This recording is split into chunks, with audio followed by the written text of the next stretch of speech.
Dear students, welcome to our Good Samaritan School online classes of class 12, and this is the class of medical diagnostics, and today we are going to learn about the topic that is named as osmotic fragility test of red blood cells. Okay, that means how can you get the idea about the osmotic fragility of the RBCs? You have to determine that. Let's see. What is the meaning of osmotic fragility? Actually, the structure of red cell membrane, structure of RBC membrane is like that the membrane restricts the entry of solution, because you already know that the membrane of the cell is automatically called as the semi-permeable membrane.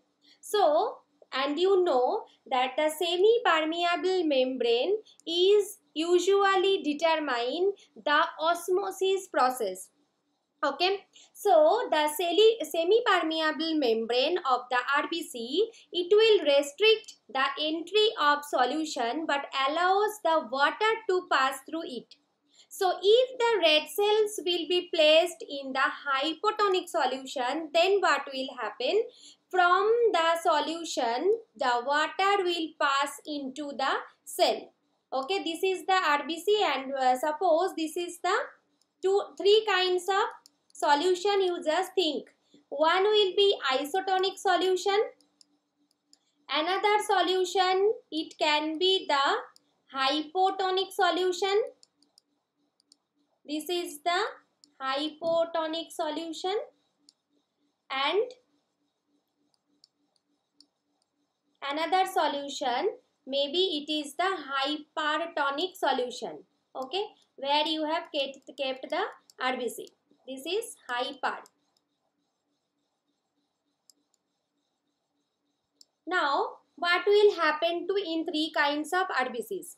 If we will keep it in the isotonic solution, that means inside the cell and outside the cell, what will be the concentration of the solution? That will be same.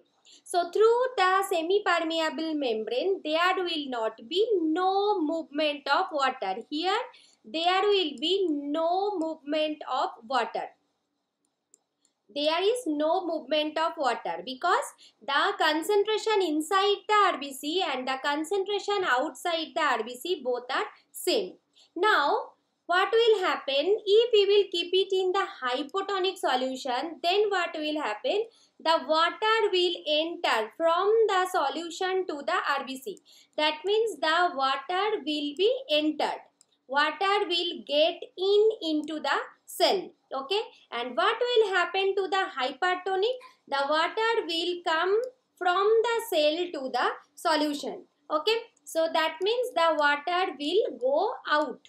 Here the water will go out. So what is happening here? You can see it here. So in this case, if from the solution the water will enter inside the cell, so what will happen? The cell will swell up. Okay, because the water is going out from the cell to in from the cell, so the cell will swell up. And what will happen to the hypertonic solution? In the hypertonic solution, the cell will shrink because the water is coming outside from the cell. The water inside the cell, it will come out to the solution. So that's why I think you all have understood the concept. In isotonic solution, there is no movement of water. In hypotonic solution, the water will enter inside the cell, and in the hypertonic solution, the water will come out from the cell. Okay, so this process is called as the endosmosis, and this process is called as the exosmosis. Why it is called endosmosis? Because the water is coming into the cell. That's why it is called as the endosmosis. So in hypotonic solution, endosmosis will be there, and in hypertonic solution, exosmosis will be there because the water is going outside. So if the red cell are kept in the isotonic solution, the red cell shows no change. That already I have told you. and these tests decreasing concentration of sodium chloride are made. So how can you do the test? You have to make different kinds of solution. Okay, you have to make total 13 tubes. Total 13 tubes, and then different kinds of solutions will be kept there. 1, 2, 3, 4, like that, keep on. You have to make total 13 tube of solution. Okay, and you have to keep the RBC in each tube, and you have to find out in which tube the hemolysis process is done. Hemolysis means rupture of RBC. So when in which tube the hemolysis will be done, so that will be usually based on the concentration of that specific tube. So with the help of the photometer, the degree of hemolysis is measured and the fragility curve is plotted. So this is the overall process of the osmotic fragility. I will show you by the video also. Just watch it, okay?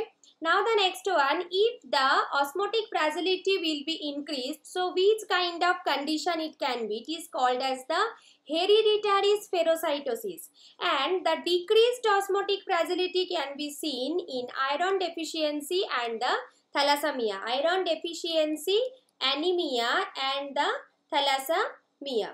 Okay, so in these two conditions, the decreased osmotic fragility can be seen and increased osmotic fragility can be seen in the hereditary spherocytosis. Now let's see by the video that how can we perform the test.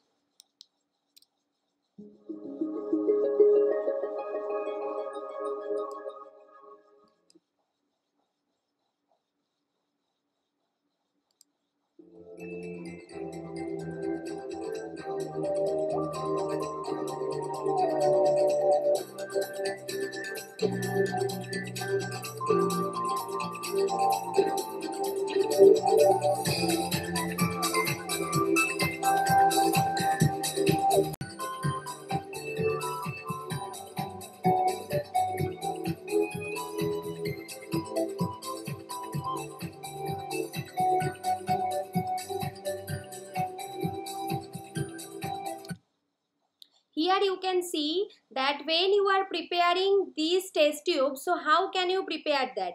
The first test tube, it will be named as 25, then 24, 23, 22, 22. It means it will contain all the part of the NaCl solution. There is no drop of water. 25, so everywhere it will be 25 drops. Okay, here you can see 24 drops of NaCl along with 1 drop of water, 23 drop of NaCl along with 2 drops of water, 22 drops of NaCl, 3 drops of water. Everywhere it will be 25. Here also 14 drop of NaCl and 11 drops of water, and everywhere you have put 1 drop of blood. Okay, now let's see.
this is up to today's class, and in our next class we will go for our further topics. Okay, thank you very much.